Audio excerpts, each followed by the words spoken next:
अस्सलाम वालेकुम वरहमतुल्लाहि वबरकातुहू। दोस्तों आउं अली हसन अब्बासी ऐं मां जेकॾहिं मुंहिंजो चैनल पहिरियों दफ़ो ॾिसी ऐं ॿुधी रहिया आहियो त बराए महिरबानी मुंहिंजे चैनल खे सब्सक्राइब कंदा, बेल आइकन खे क्लिक कंदा ऐं जेकॾहिं मुंहिंजी ऑडियो पसंदि अचे त उनखे लाइक कंदा ऐं कमेंट बॉक्स में पंहिंजी राय खां आगाह कंदा।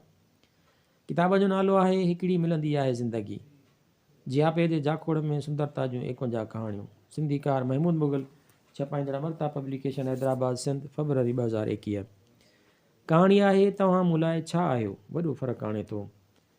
न्यूयॉर्क जे हिकु मास्तरियाणीअ हाई स्कूल जे सीनियर शागिर्दनि खे हयाती जा गुर पे सेखारिया। उहो हुननि जो स्कूल में आख़िरी साल हो ऐं सिख्या बिना ज़रूरी हुई। हिन हर हिक खे पाण वटि अॻियां सॼियो। पहिरीं हिन हर कंहिंखे उहो ॿुधायो त हू पंहिंजे उस्ताद लाइ ऐं सॼी क्लास लाइ छा हो ऐं हुन सॼे माहौल में कहिड़ी इनफ़रादियत पिए रखी। तंहिंखां पोइ हुन हर हिक खे आसमानी रंग जी हिकु पटी ॾिनी जंहिं ते सोनरी अखरनि सां लिखियलु हो, मां केरु आहियां, फ़र्क़ु आणे थो। तंहिंखां पोइ टीचर सॼे क्लास खे हिकु प्रोजेक्ट ॾिनो त ॾिसिजे त सॼे मुआशिरे ते सुञाणप जे हिन अंदाज़ जो कहिड़ो फ़र्क़ु पवे थो। हर हिकु शागिर्द खे टे इज़ाफ़ी रिबनूं ॾिनई ऐं हिदायत कयई त उहे मुआशिरे में वञनि ऐं हयातीअ जे हिन रुख जी पखीड़ कनि। खेनि उन वजूद खे उहा रिबन पाराइणी हुई जंहिं संदन हयातीअ में फ़र्क़ु आंदो हुजे, ऐं पाराइण खां पोइ उन ई खे ई ॿ रिबनूं बि ॾियणियूं हुयूं त उहो कंहिंखे थो पाराइणु घुरे। सभिनी रिबनुनि जो तफ़सील गॾु करिणो हो ऐं पोइ आख़िर में नतीजो ठाहिणो हो। उन सॼे कमु करण लाइ हिकु मुकमिल हफ़्तो ॾिनो वियो हो। क्लास जो हिकिड़ो छोकिरो पासे वारी कंपनीअ जे हिकु जूनियर कारकुन खे उहा रिबन ॾियणु वियो, छाकाणि त हुन कारकुन संदसि कैरियर जी मनसूबाबंदीअ में वॾी मदद कई हुई, तालीमी लिहाज़ खां मददगार रहियो हो ऐं संदसि कोशिश वाक़ई बि हिन शागिर्द जे हयातीअ में मयारी फ़र्क़ु आंदो हो।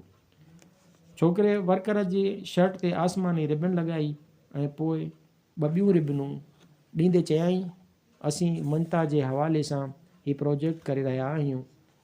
चाहींदासीं त तव्हां बि हिसो बणिजी वञो ऐं वञी कंहिं अहिड़े माण्हूअ खे उहा रिबन ॾियो जंहिंखे अव्हां ममता लाइक़ु सम्झो था। ऐं पोइ इज़ाफ़ी रिबन खेसि ॾेई ॿुधायोसि त खेसि बि उहा रिबन कंहिं अहिड़े माण्हूअ खे पाराइणी आहे जेको वटसि ममता लाइक़ु आहे। महिरबानी करे उहो सभु नोट करे मूं ताईं वापसि पुॼाइजो त जीअं ख़बर पए त उहे रिबनूं केतिरो ऐं कहिड़ो सफ़र तइ कनि थियूं। उन शाम जो कंपनीअ जे उन जूनियर वर्कर खे पंहिंजे बास वटि वञिणो हो, जंहिं लाइ मशहूरु हो त मददगार, नेक दिलि ऐं बहितरीनु इंसानु आहे। वर्कर बास खां कुझु घड़ियूं घुरियूं खेसि ॿुधायई त हू संदसि हयातीअ में केतिरो न मददगार ऐं अहम रहियो आहे। बास त हैरान थी वियो। वर्कर अर्ज़ु कयुसि त छा हू आसमानी रंग जी रिबन क़बूलु कंदो ऐं छा हू खेसि इजाज़त ॾींदो त उहा संदसि शर्ट ते लॻाई वञे। हैरान बास चयो, ज़रूरु, छो न।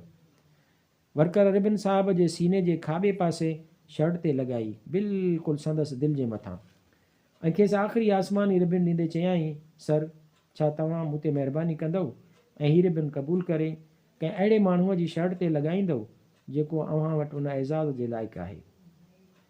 हिकु नौजवान स्कूली शागिर्द मूंखे हीअ रिबन्स ॾेई वियो आहे जेको अमल स्कूल जे हिकु प्रोजेक्ट जो हिसो आहे, ऐं असीं सभु हिन ममता ॾियण जे अमल खे जारी रखणु था घुरूं ऐं उहो ॾिसण था घुरूं त उहो अमल कहिड़े नमूने माण्हुनि ते असरअंदाज़ थिए थो।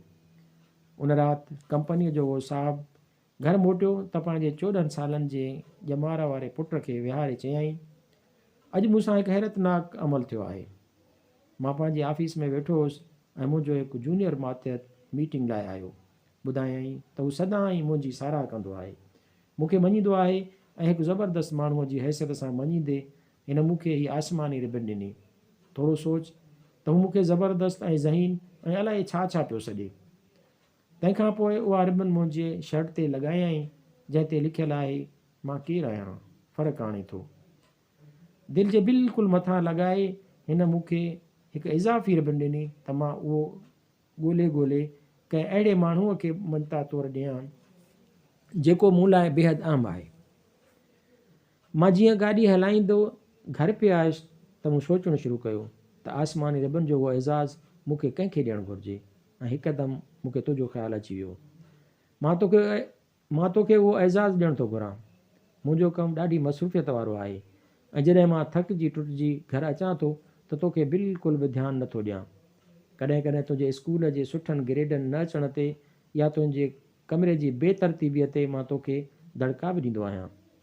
पर बहरहाल अॼु राति मूं उहो चाहियो पए त तोखे पंहिंजे भर में विहारियां ऐं तोखे ॿुधायां त तूं मूं लाइ केतिरो न अहम आहीं ऐं मूं लाइ ॿियनि शयुनि जे मुक़ाबले में केतिरो न फ़र्क़ु थो रखीं। तुंहिंजी माउ खां सवाइ तूं ई मुंहिंजी हयातीअ जी अहम तरीन हस्ती आहीं। तूं हिकु ज़बरदस्त ॿारु आहीं ऐं मां तोसां शदीद प्यारु कयां थो। हैरान ॿारु रोअणु शुरू कयो ऐं संदसि ॻोढ़ा न पिया बीहनि। संदसि सॼो जिस्म ॾके पियो। हिन पंहिंजे पीउ खे ॾिठो ऐं सुॾकंदे चयाईं, मां सुभाणे ख़ुदकुशी करे पाण खे मारण वारो हुउसि बाबा, छाकाणि त मूंखे लॻंदो हो तव्हां मूंसां बिल्कुलु बि प्यारु नथा करियो। पर हाणे मूंखे ईअं करण जी का बि ज़रूरत कोन्हे।